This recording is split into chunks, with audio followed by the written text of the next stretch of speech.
Na mga kababayan, dito tayo kay Bato de la Rosa, no? Yung lumabas si Bato at nagsalita. Kasi mga kababayan, itong impeachment ni Sara na 1, 2, 3, not only 1 but 3. So tatlo po mga kababayan ang impeachment complaint ni Sara patungkol dito, puro kadalasan Mary Chris Piatos. So ngayon, mismong si Bato, mismong si Bato ang nagsabi mga kababayan na ito ha, pakinggan ninyo mga kababayan. Lupa doon sa likod ng City High. Lupa yan ng mga piatos. Punta ka sa Bunawan, may mga piatos dyan. Maraming piatos dyan sa Davao. Totoo ba to, sir? Ito naman. Mamatay ko! Lupa doon sa likod ng City High. Lupa yan ng mga piatos. Punta ka sa Bunawan, may mga piatos dyan. Maraming piatos dyan sa Davao. Totoo ba to, sir? Ito naman. Mamatay ko! Lupa doon sa likod ng City High. Lupa yan ng mga piatos. Punta ka sa Bunawan, may mga piatos dyan. Maraming piatos dyan sa Davao. Totoo ba to, sir? Ito naman. Mamatay ko! Lupa doon sa likod ng City High. Lupa yan ng mga piatos. Punta ka sa Bunawan, may mga piatos dyan. Maraming piatos dyan sa Davao. Totoo ba to, sir? Ito naman. Mamatay ko! Lupa doon sa likod ng City High. Lupa yan ng mga piatos. Punta ka sa Bunawan, may mga piatos dyan. Maraming piatos dyan sa Davao. Totoo ba to, sir? Ito naman. Ayan ha, mga kababayan. Diyan sa salita ni Bato na ang mga piatos daw ay taga Bunawan, Davao, likod ng City High. Eto na, mga kababayan ha, likod ng City High. So ngayon mga kababayan, kung totoo man na may Mary Grace Piatos na nakatira sa Davao, sana lahat ng piatos paimbestigahan. Kasi mga kababayan, ang katotohanan po, pwede natin sabihin na may piatos, apelyido Piatos. Pero ang nakalagay kasi Mary Grace. Hindi, actually mga kababayan, marami talaga kahit sino, kahit saan may apelyidong Piatos. 'Di ba? Kahit saan may apelyidong Piatos. Dito rin sa Cavite marami ring Piatos, sa may FCI. Kahit saan po may piatos. Hindi po natin may tanggi mga kababayan. Meron po talagang mga piatos. No, apelyidong piatos meron talaga. Actually hindi siya hindi siya chichirya. Piatos meron talaga. Pero mga kababayan, Mary Grace kasi ang nakalagay. So ngayon, kung mailusot ninyo at malusutan ninyo itong issue, kasi sabi nga ni Bato, maraming piatos. Paano yung Mary Grace? Ito kasi maraming nagtatanong. Kasi according sa investigasyon ng Kongreso, walang record si Mary Grace Piatos sa NSO, walang birth certificate, death certificate, at marriage contract. So wala pong Mary Grace Piatos. Ngayon, si Bato pinandiinan, no? At sinabi mismo na maraming piatos sa Davao. Sige, tanggapin natin. Maraming piatos sa Davao. So ngayon ang tanong, pangalang Mary Grace ba to? Pangalang Mary Grace. Pangalang Mary Grace. So dahil dyan, piatos dyan sa Davao. Totoo ba to, sir? Ito naman. Mamatay ko! Lupa doon sa likod ng City High. Lupa yan ng mga piatos. Punta ka sa Bunawan, may mga piatos dyan. Maraming piatos dyan sa Davao. Totoo ba to, sir? Ito naman. Mamatay ko! Lupa doon sa likod ng City High. Lupa yan ng mga piatos. Punta ka sa Bunawan, may mga piatos dyan. Sa totoo lang, Vice President Inday Sara. Maraming piatos dyan. ayan klaruhin nyo lang yan. Kasi kung hindi nyo mapatunayan yan, sige, maraming piatos, likod ng City High. Sige nga, tanungin natin i-search natin sa Google kung ilalagay ba na who is the owner of City High land o behind of City High land in Davao City. Ito na, mga kababayan. Who is the owner behind the City High land in Davao City? Ito na mga kababayan. Hintayin natin. Ito ha, beside City High. Ito. Based on the available information regarding developments in Davao City, ayun, Mount Apo Island Resort, often offer in the context of high-end sonic development Davao, is owned by Davao-based businessman Philip Suni Dizon. Ayan na, bato. Ang may-ari ng likod ng City High sa Davao ay si Sony or Philip Sony Dizon. Ayan o, Philip Sony Dizon. Hindi po mga piatos. Hindi po mga piatos. Kung sino ang may-ari ng likod or behind the City High land. Sino ang may-ari?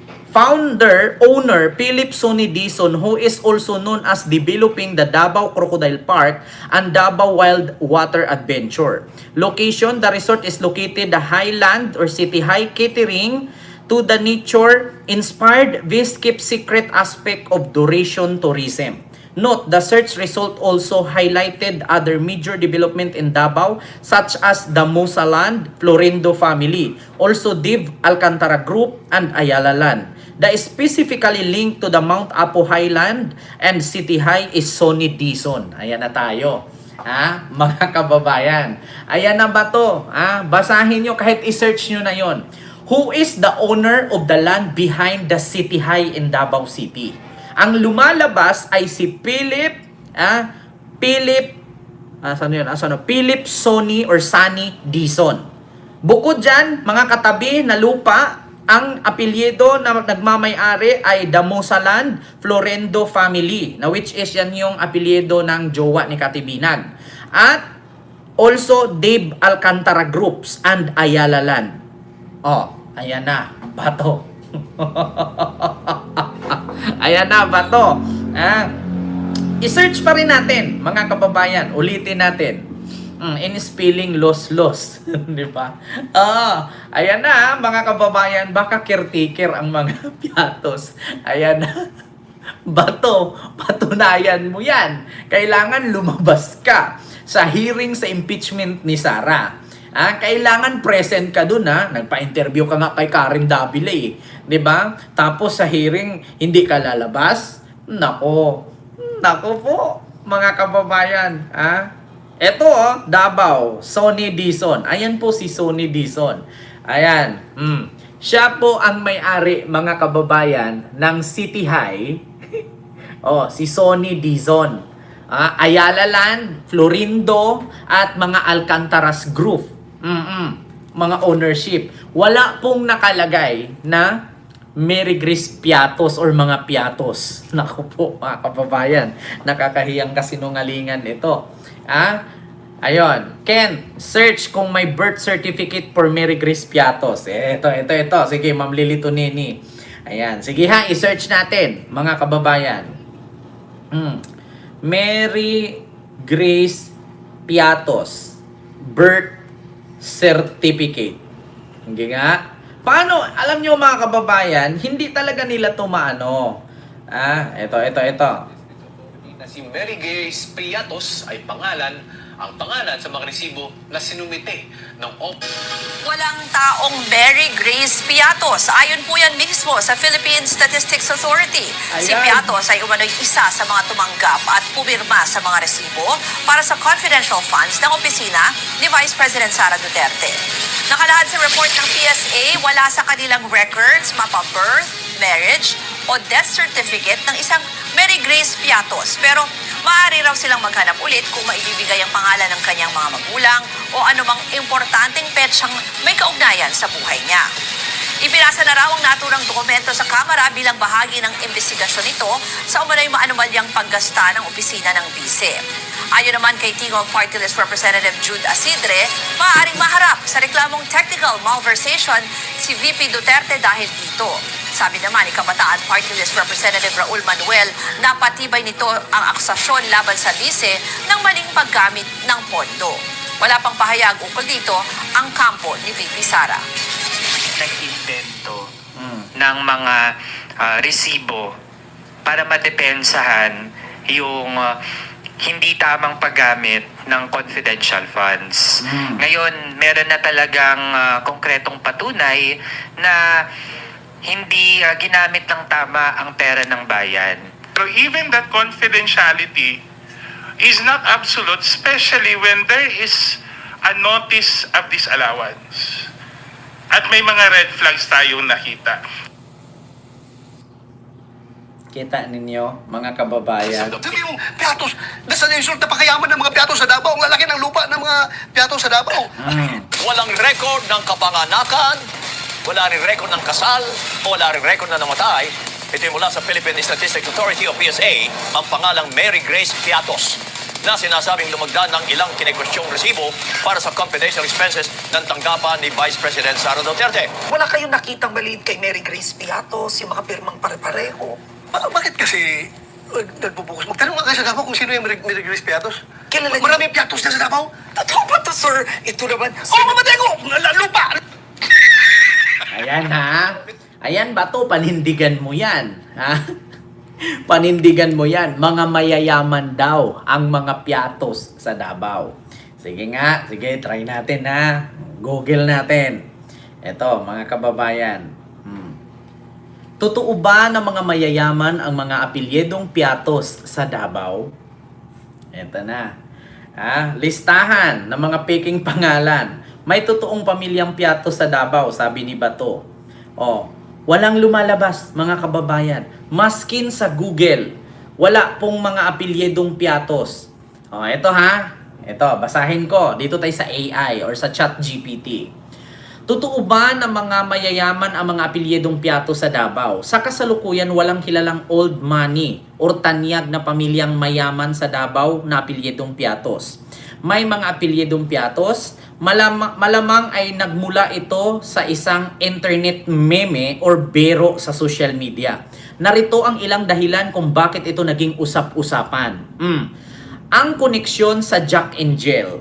Jack and Jill ha. Ang piatos ay isang sikat na brand ng potato chips na pagmamay-ari ng Universal Robina Corporation or URC. Ayan ha. Universal Robina Corporation. No? Yun ang tinatawag na URC.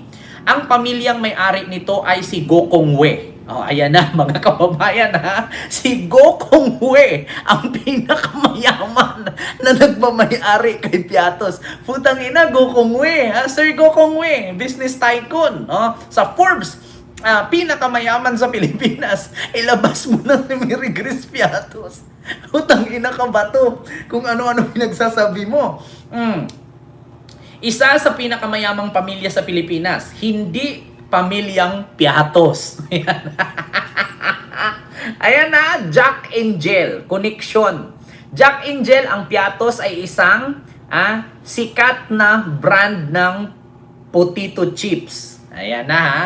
Robina, ang may-ari ay Universal Robina Corporation o URC. Ang pamilyang may-ari nito ay ang Gokong We. Isa sa pinakamayamang pamilya sa Pilipinas, hindi ang pamilyang Piatos. Pangalawa, social media meme at roleplay. Sikat sa Facebook at TikTok ang paggawa ng mga kwento tungkol sa kunwaring mayamang pamilya na may mga kakaibang pangalan. Madalas gamitin ang mga pangalan ng sikat na brand gaya ng Piatos, Nova, Clover para magmukhang sosyal o katatawanan sa mga katuwaan lamang. Pangatlo, katotohanan sa mga apelyido sa Davao.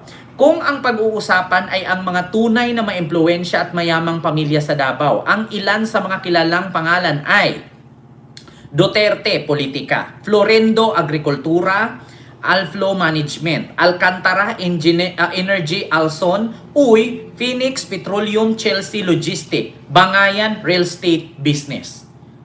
Nasaan ang Mary Grace Piatos? Nasaan ba to ang apelyedong Piatos? According dito, sa number 3 ang katotohanan. I-search ninyo yan ha. Kung ang apelyedong Piatos ay isa ba sa pinakamayaman sa Davao? Ang nakalagay lang dito, katotohanan. Sa mga apelyido sa Davao na pinakamayaman, kung may pag-uusapan ang tunay na maimpluwensya at mga mayayamang pamilya sa Davao, ang ilan sa kanilang pangalan ay Duterte, Politika, Florendo, Agrikultura, Anflo, Management, at Alcantara, Energy, Alson, ang mga business. Uy, Phoenix, Petroleum, Chelsea Logistic, Bangayan, Real Estates, or Business. Yan lang po. So dito po mga kababayan, hindi po totoo na may mayamang angkan na apelyedong Piato sa Davao. Kung mayroon man tao na may ganoong apelyedo, maaaring nagkataon lamang pero hindi sila kilala bilang isa sa mga elite families ng probinsya. Gusto mong malaman ang listahan ng mga tunay na pinakamayayamang pamilya sa Davao o sa Mindanao? Para sa iyo, research. Ayan na, mga kababayan, walang apelyedong Piatos na mga mayayaman sa Davao. Bato, ipaliwanag mo yan. Kasi nakakahiya. Ha? So wala kayong nakitang maliit kay Mary Grace Piatos, yung mga pirmang pare-pareho? Bakit kasi nagbubukas? Magtanong nga kayo sa Davao kung sino yung Mary Grace Piatos. Kilala niyo? Maraming Piatos na sa Davao. Totoo ba to, sir? Ito naman. Mamatay ko! Lupa doon sa likod ng City High. Lupa yan ng mga Piatos. Punta ka sa Bunawan, may mga Piatos dyan. Hindi ko lang alam kung sino si Mary Grace, ha? Pero maraming Piatos dyan. Ewan ko yung sabihin na non-existent yung tao niyan. Walang birth certificate. Ay, papahanap nga niyo. Pwede naman kasi gumawa ka ng pangalan, mag-code name ka para intelligence Okay. operations, Alright. confidential operations, to hide the identity of that person. They can assume nom de guerre, they can assume their code name. Pwede man ganun. Pero pag sabihin mong, Piatos, nasa na-insult na pakayaman ng mga Piatos sa Davao. Ang lalaki ng lupa ng mga Piatos sa Davao. Merong Piatos sa Davao. You got me there. Ayan na. Napakayaman daw ng mga Piatos sa Davao. Ha? Maraming lupa. Sige, i-search natin ulit. Ito na. Kasi dito, according sa Google, walang apelyedong Piatos na mayaman sa Davao. Kundi, ang apelyedo lang na maimpluwensya at may kaya, Duterte, Florendo, Alcantara, Uy, at Bangayan. Pero ni Piatos wala. Sige, i-search natin ulit. Totoo ba na maraming lupa ang mga Piatos sa Davao at mga kilala't mayaman sila? Ito na. Ayan na. Ayan, lumalabas. Ayan, medyo mahaba-haba yan ha. Sige. Una, ang tanong natin, ayan sa taas. Totoo ba na mga mayaman ang mga apelyedong Piatos sa Davao? Sa kasalukuyan, walang kilalang Piatos. Connection Jack Angel. Yun talaga ang lumalabas. Jack Angel ang brand na Piatos, Nova at Clover. Ito'y pagmamay-ari ng Universal Robina Corporation. Ang pamilyang may-ari nito ay ang mga Gokongwe. Ganun talaga ang sagot, mga kababayan. So, ito, mga kababayan, biro tungkol sa snack wealth. Ayan, Piatos, maling dinig. Maaaring may ibang apelyedo na tunog Piatos, tulad ng Santos at Piatos. Ayan ha, iba yung Piatos na double T at iba yung Piatos, ha? Na may mga maliit na negosyo pero hindi sila ang antas ng mayaman at makapangyarihan na kinakatakutan o tinitingala sa buong rehiyon. Babala, maging maingat sa mga nakikita sa TikTok or Facebook Reels. Maraming roleplay account ang gumagawa ng mga peking documentary tungkol sa mga kunwaring bilyonaryo sa Pilipinas para lamang makakuha ng views. 'Di ba? Kita ninyo mga kababayan? Alam nyo, sa totoo lang, pinagluluko, mga DDS ito paliwanag ko lang sa inyo, pinagluluko na po kayo ng mga kapwa ninyo DDS na politiko. Diba? Ginagawa kayong tanga, ginagawa kayong honghang. Wala, kahit kayo mismo, mga DDS, i-challenge ko kayo. Ngayon mismo, mag-research kayo kung meron bang pamilyang Piatos sa Davao na mayaman, na may mga nagmamay-ari na mga malalaking lupa. Maniwala ako na may mga nagmamay-ari na malaking lupa ay ang mga Alcantara, na which is ngayon, kinasunga nila yan, yung lupa ng SM Davao, tinayuan ng SM Corporation, ng SM mismo, ng mall. Lupa po ng mga Alcantara yan. Kinaso po yan ngayon. Actually, matagal na yung kasuhan na yan 3 years na ago, na nakalipas. Gustong bawiin ng mga Alcantara ang lupa na yan, na tinayuan ng SM Davao. Binigyan ko kayo ng trivia. Walang Piatos na nagmamay-ari ng lupa sa Davao at hindi sila kilala. 'Di ba? Isa penmanship, iba ang pangalan, doon pa lang red flag na. 'Di ba? Sama mo sa soft drinks pag may Piatos. Sa totoo lang mga kababayan, Napakasinungaling talaga ni Bato. 'Di ba? Hindi lang si Bato, halos lahat sila. Halos lahat sila, mga DDS politician, puro sila sinungaling. Katulad kay, naku, ayoko na magsalita. Yung isa dyan, ang sabi, give up na yung isla, ibigay sa China para walang gulo. Tapos magulat ka pagka umaga, nagpa-interview, wala daw siyang sinabing ganon. Kaya yung isa nangako ng 10,000 ayuda bawat pamilya, nanalo na lang 2 beses, wala pa rin nangyaring ganon. Yung isa naman, tumakbong senador, nangako na 2,000 kuryente pababa. Nanalo na lang, nakaupo na lang, nambuisit lang sa Senate, nagbigay lang naman kung ano-anong salita at nakakapagsakit sa ulo lang ng taong bayan. Hanggang ngayon, yung kuryente na 2,000, wala pa rin. Diba? Diyos ko, mga kababayan. Kaya, nakakahiya. Diba? Nakakahiya. Grabe, mga kababayan. Napakasinungaling ni Bato. Hindi nga daw siya nagtatago. Mga kababayan, hindi siya nagtatago. Ito pakita ko sa inyo hindi nagtatago si Bato. In-explain pa nga ni Jimmy Bondok pakinggan ninyo Si Bato ay ipinaglalaban ang kasarinlan ng Pilipinas at ayaw niyang yumuko sa dayuhan. Hindi po pagtatago yun. In fact, pagtataguyod. Iba ang pagtatago sa pagtataguyod. Takot ako na makulong. Kawawa yung mga apo ko, hindi ko na makikita. Yun lang ang akin. Si Bato ay hindi po nagtatago. Si Bato ay ipinaglalaban ang... Hindi naman talaga nagtago si Bato. Kasi nai-interview siya sa mga social media Di ba? Nakakausap siya. Oo. Nagpo-post siya, nagbablog siya. Hindi naman siya nagtatago. Pero ang problema, bakit ayaw niyang pumasok? Baka naman mga kababayan, papasok na si Bato dito sa impeachment ni Sara kasi kulang ang pirma nila, mai-impeach talaga. Mai-impeach talaga si Sara. Mga kababayan, no? Aasahan po natin yan, mga kababayan, na papasok na si Bato. Papasok na siya ngayong trial ng impeachment ni Sara. Mga kababayan. Aasahan po natin yan. Diyos ko po, mga kababayan.